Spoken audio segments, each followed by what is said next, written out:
അപ്പോൾ സവർക്കറെ നിങ്ങൾ പാടില്ല, അദ്ദേഹം ദൈവതുല്യനാണ്, അദ്ദേഹത്തെ ഇന്ദിരാഗാന്ധി വാഴ്ത്തിയിട്ടുണ്ട്, അദ്ദേഹത്തെ മഹാത്മാഗാന്ധി വാഴ്ത്തിയിട്ടുണ്ട് എന്ന് പറഞ്ഞാൽ അദ്ദേഹത്തെ മാത്രം തൊടാൻ പാടില്ല, ബാക്കി ആരെയും വിമർശിക്കാം. അപ്പോൾ കോടതി ഇതിനകത്ത് എടുക്കുമെന്ന് നാം പ്രതീക്ഷിക്കേണ്ട എന്നാണ് ഈ കീഴ്ക്കോടതിയോട് പറയണം. സവർക്കറെ വിമർശിച്ചു എന്ന് പറഞ്ഞ് കേസുമായിട്ട് വന്നാൽ എടുത്ത് കാട്ടിക്കളയണം. അങ്ങനെ വിമർശിക്കാനുള്ള സ്വാതന്ത്ര്യം ഇവിടെ ഉണ്ട്. സവർക്കർ മാപ്പ് എഴുതിയിട്ടുള്ളത് നാഷണൽ ആർക്കൈവ്സിൽ കാണാൻ കിട്ടുന്ന അദ്ദേഹത്തിൻ്റെ മാപ്പപേക്ഷയുടെ കുറിപ്പ് പകർപ്പ് നാഷണൽ ആർക്കൈവ്സിൽ ഡൽഹിയിൽ ഇരിപ്പുണ്ട്, ആർക്ക് പോയി നോക്കാം. അതിനെ മുൻനിർത്തിക്കൊണ്ട് അദ്ദേഹം മാപ്പപേക്ഷ എഴുതിയിട്ടുള്ള ആളാണെന്ന് പ്രസംഗിച്ചാൽ അതിൽ ഇത്ര പൊള്ളേണ്ട കാര്യമില്ല. മുസ്ലിങ്ങളായ ആളുകൾ കൊല്ലപ്പെട്ടപ്പോൾ സന്തോഷം പ്രകടിപ്പിച്ചു സവർക്കർ എന്ന് പ്രസംഗിച്ചതിനാണ് ഈ കേസ്.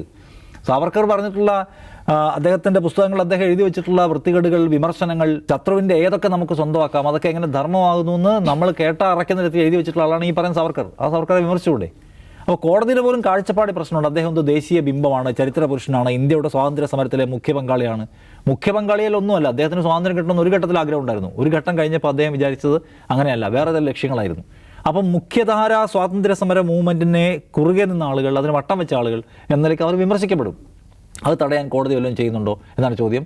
ഒരു മാസം മുമ്പത്തെ കോടതിയുടെ വർത്തമാനവും ഇപ്പോഴത്തെ വർത്തമാനം ചേർത്ത് വെച്ചാൽ ഇന്ന് നമുക്ക് ആശ്വസിക്കാൻ കാര്യമായിട്ടൊന്നും ഉണ്ടെന്ന് എനിക്ക് തോന്നുന്നില്ല.